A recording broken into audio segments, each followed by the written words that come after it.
right. Back with the album reviews. This time it's Mobb Deep, Blood Money. Oh my God. You know, anybody who knows me, they know that my favorite rap group of all time is Mobb Deep. Um, but even with that, I haven't heard all their studio albums. I've heard The Infamous, I've heard Hell on Earth, I've heard Murder Music. The rest of their albums, I've never sat down and listened to all of them. I've heard certain songs or certain parts. And maybe there's a reason. Sometimes in life, maybe when you see something but you have no interest to go through it, maybe there's a reason. Maybe you have some sort of intuition. I never listened to Juvenile Hell. I heard certain songs. They wasn't ready at that point. Basically, that was a demo tape. I heard, certain parts of what was it, Infamy. They got certain records on there like certain parts of what was that? What was that double? They did like a double CD, The Free Agents. Now that had some fire on it, but I haven't listened to that whole thing. That's like a long. I think it's like a double album or some shit, like a double demo album, whatever. But there's some fire on there.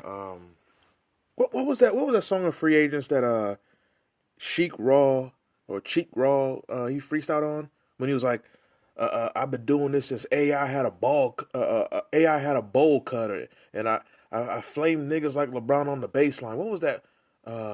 Clap First. Oh my God, that Clap First. That's one of the greatest Mobb Deep beats ever. But and then what was the album they had? America's Nightmare. Certain songs, but I never sat down and listened to it. And then this album, and then I believe they had the infamous Mobb Deep, which was the last album in 2014. I didn't like. And then Havoc. I mean not Havoc. Prodigy, the HNIC album. That had some good songs on it, but um, I didn't listen to Albert Einstein, whatever. And maybe there's a reason the ones I haven't sat down with, and Mobb Deep. Let me just give some backstory here. This album came out in 2006. Now, Mobb Deep, when they were at their hottest and their peak, mid 90s, late 90s, 2000, 2001, they were on Loud Records. Loud Records has their issues, Steve Rifkin, what have you, whatever. They leave Loud. I believe they went to Jive Records. Jive, that didn't last. I believe that might have been like a bad deal for them. When they're at Jive Records, 03, 04, what have you, 50 Cent, he's coming up in the late 90s when let's go back. When Mobb Deep is in their run, Infamous, Hell on Earth, 50 Cent, he's doing whatever he's doing in the street, allegedly. But then towards late 90s, he comes up into 2003, blows up, the story, 04. So when 50 Cent is finally in position, has all the money and success, 2005, 2006, he has G Unit. G Unit was him, Banks, Buck, Yayo. They add Game, they get Olivia. 50 Cent gets a gigantic amount of resources. So he goes and he says, I'm going to expand G Unit to an absurd level. So he signs Mace, or he tries to. That's another video, another day. He gets MOP, who was MOP, just like Mobb Deep at this time, was bouncing around labels. They were, they just left Rockefeller. They were never a fit there. To me, MOP was never a fit like any of these places, but that was, again, another video. So, 50 Cent, he signs the entire Earth. He gets Olivia, so many people. Mobb Deep, when they signed a G Unit, this was the biggest money deal they received, I believe. The biggest money contract. Shaw Money XL, I believe he played a part in bringing them over there. 50 Cent, he always liked Mobb Deep. Now, this is 2006. 2006. Mobb Deep is on G Unit, Interscope. They're next to the machine. But just because you're on the machine, you still have to have something for them to push out. Pause. But we'll get to that deeper in this album. Pause. Um, Before this, 50 Cent has The Massacre. The Massacre had the infamous Piggy Bank record where 50 Cent says, something, something, something, I'll do you like Jay-Z did Mobb Deep. Prodigy said in his book, he reacted to this like, what you say about us? And then what's funny is they signed the G Unit, they signed the 50 Cent after that song comes out. And then on, you know, on Put Them in Their Place on this album, the first thing you hear Prodigy say is Piggy Bank and whatever. So they're on G Unit. Now, at this time, '06, I was already sick of 50 Cent a little bit. A little bit. Um, to me, he was becoming very formulaic by '06. The hooks, the choruses. He had, 50 Cent has like he has, to this day when he raps, he has like this pattern where when he has a bar, he like splits the bar in half. Like, I don't know if people understand like rapping and how it is, but he has like the same like formula of rapping. He's never changed it. It made him successful in '03, but to me, it like burned him out. Plus, at this time, G Unit and 50 Cent, they were doing so many mixtapes and albums and soundtracks. To me, not even to me, this is just how it is. When you're an artist, there is a such thing as you're burning yourself out. Even if it's successful, even whatever, you are burning through material. 50 Cent never switched up his flow. He never switched up anything. So by '06, I was already getting tired of him. By '07, when he had a amusement park, I was like, oh Jesus Christ, he still got his shirt off. Like, come on, man. You know, this is a video for another day, a 50 Cent rant. But we get this album, Blood Money. The big single was Put 'Em in Their Place. Now, the original album had 14 tracks, but if you like go look it up now, they add Have a Party at the end, and they add Out of Control remix. Have a Party's alright to me. I love the Out of Control remix, but I did not include that in this review because we're doing the original album. I wish Out of Control was like an actual song on this album, not just added. But the original track listing is 14 songs, and that's what we're going out of. So let's get it started. The first track, the intro, is called Smoke It. It's like a sort of up-tempo type Mobb Deep record. It has that like Havoc, Alchemist type of sound. This song is alright. It's a fine set off. Then immediately they go to the monster record of this album, the only monster record, which is Put 'Em in Their Place, like I said. I believe they performed this, did they perform this at the, when Nas did the Central Park, but that was like '04. No, that was the other song. I'm confusing that, but Put 'Em in Their Place. This is like a classic Mobb Deep song. I love this song.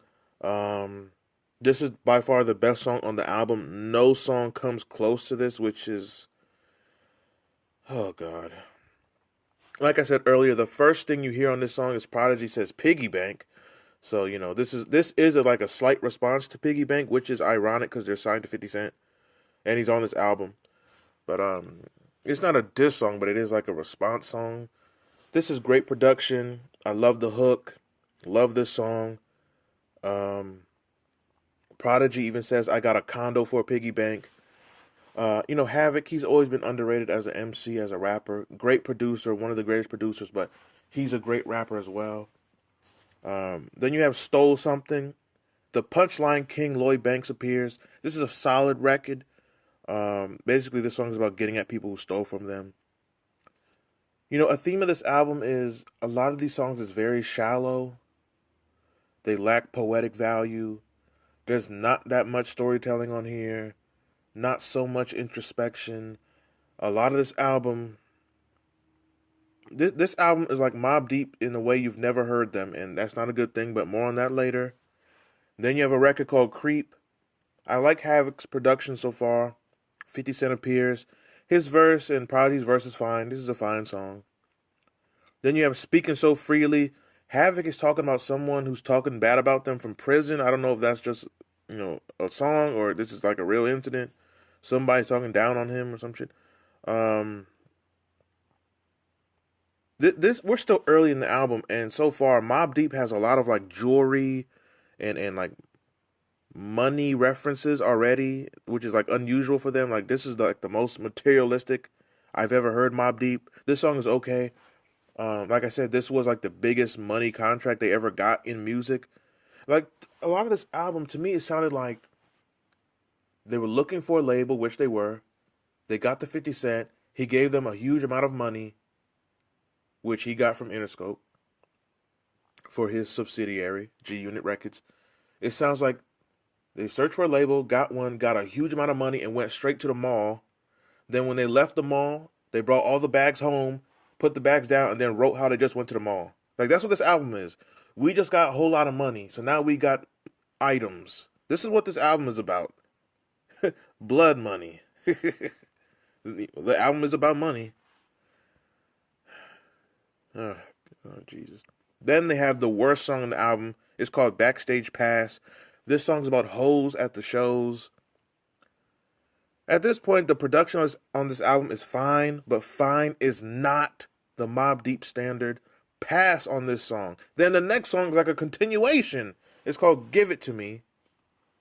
Not the Jay-Z version. Oh, Jesus. This same year, Jay-Z put out Kingdom Come. That's gonna be my next review, and 2006, man. Oh, Jesus. Give It To Me. It's an up-tempo beat, another chick track, another sex track. It's like I said, it's a continuation from the previous song, basically. It's like they went from Backstage Pass to now a local motel. Young Buck appears. His verse is fine. I like the beat, but it is a sex track. The beat saved the song, but it's just all right. Then you have a song called Click Click. At this point in the album, at this point in the album, I'm already like let down. Like when I get to this song, Click Click, I for some reason the idea of turning this off and going to play murder music or the infamous came to me. Like I need to listen to murder music to clean my ears out. This album is just so. This album is not bad. This album is not trash. This album is all right, and that is not the Mobb Deep standard. Oh my God. Tony Yayo appears. His verse is entertaining. You know, I like Tony Yayo in some ways. In other ways, he's a 50 Cent yes man, and Eminem and whatever. But let's not get into that. Um, Another all right song. Like I said, don't meet the standard. Another song where they're talking about jewelry, money, and clapping niggas. Skip this song. Next up is Pearly Gates. 50 Cent shows up again. Like I said, around this time, '06, after the massacre, 50 Cent, you know, his beats and his hooks and choruses were like the same formula, the same pattern. He still uses to this day when he does do music to this day. But Pearly Gates, this song's about like making it to heaven or hell, and if this were to happen, make sure this happens, all type of things. This is the best track since track 2, which is Put 'Em in Their Place. This song is this is a good song. This is a fine song. Then you have capital P, capital H. They're doing like the spellbound thing of like spelling out words. This song pissed me off because Havoc says some stupid shit where he's like, "Who cares if you a pioneer rap? Who cares about the legends? The young rappers is running this," which is a stupid fucking statement. That turned me off to this song. This is the worst song on the album off that line alone. This beat is like a super G Unit sounding beat of the time, 0506. Stupid line by Havoc. Stupid line. Then you have Daydreaming. This album is so lackluster at this point. When I got to Daydreaming, I was daydreaming about how, at this point, they lost whatever Mobb Deep had in 95. From 95 to '01, whatever they had in that period, they lost that shit. I don't know what it was. I don't know if like the Jay-Z Summer Jam thing like just took the soul out these niggas, but they were never the same. They were just I don't know. The last era I really liked Mobb Deep is when they had Burn, which was a Jay-Z diss. So I don't know, like they just lost something. Havoc's beats was like all right, maybe even good, but it was no longer no monster Havoc beats. Prodigy's verses, a lot of them is not they're not memorable. They're not sticking out. After 2001, a lot of this shit is like this. Um, I don't know what it was. I don't think it was like the burnout factor because I don't think Mobb Deep did that many albums and that many mixtapes and that many features that they would be burnt out. But I don't know. They were never the same. Daydreaming. This song is all right. You know, they're reminiscing on past times. This song made me. This song made me. Say. Prodigy. Rest his soul. Wish he was still here. What have you? But he's passed on obviously. But rest his soul. Still, Mobb Deep still one of the greatest. My favorite group. One of the greatest groups. There was a time when Prodigy was like top 5 rappers on earth. There was a time when he was. Then you have a song called The Infamous. Alchemist shows up. 50 Cent shows up. Love Alchemist. What a brilliant talent behind the boards, the keys, the whatever he hits. This beat saved the song because this song, once again, is not like anything of great meaning. 50 Cent with the same formula I'm talking about. Then you have a song called In Love with the Moolah. It's a money song. I mean, at this point, I was so tired. Another song where they're talking about money. I was so tired at this point. And then the last track is It's Alright.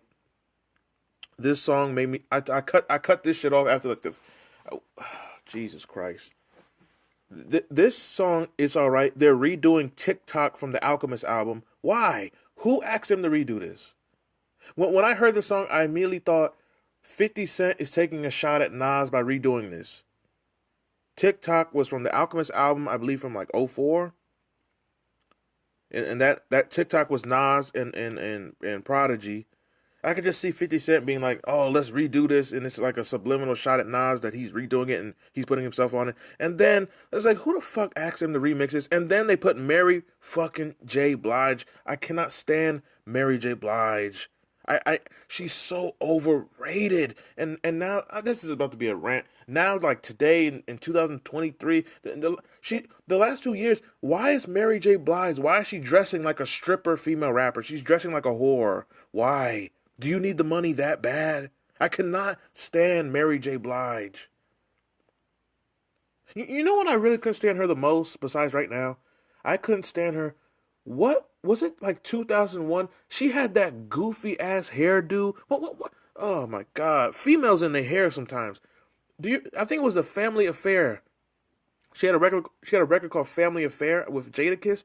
Her hair, she had like this weird like I don't know how to describe it. I cannot stand Mary J. Blige. She's so overrated. Mary J. Blige is like the female Rick Ross. These motherfuckers, they never turn down a feature. They gotta be on everybody's album. Every Rick Ross verse, that soulless clown, every Rick Ross verse sound the same. Talking about wings and pineapples. Mary J. Blige, every hook she sings sounds the same for the last 25 years. I cannot stand Mary J. Who asked them to redo TikTok? Put 50 Cent on it, put Mary J on it. I cut this shit off after they had the first verse, and then when I heard Mary J on the hook, I cut it off immediately. I think I made it like a minute 14, cut this shit off, cut the album off. The last 2 songs is bonus songs. They do not count. This is the original album review. Them 2 bonus songs can save this shit. This album is 3.5 mics. I will never sit through this shit again, ever. The only track I will listen to, the only track I really, really, really like is Put Them in Their Place, which is a classic. This album frustrated me. And then Mobb Deep, I don't think they did an album again until like 2014. And then that album was, come on, man, that wasn't worth listening to. I think I might have heard it at the time. It's like, come on, man, I'm not listening to that shit again. Mobb Deep was finished after Infamy. There's some no. Mobb Deep was finished around America. They did, I think in '03, they had the Free Agents double album and they had America's Nightmare. They still sounded like Mobb Deep then. They still have some fire tracks then. America's Nightmare, I never heard it. I probably will review that. Hopefully that's a good album. I don't know. But after '03, Mobb Deep was finished. It was finished. And just like Mobb Deep was finished, so is this review. Like, share, comment, subscribe, and that is it.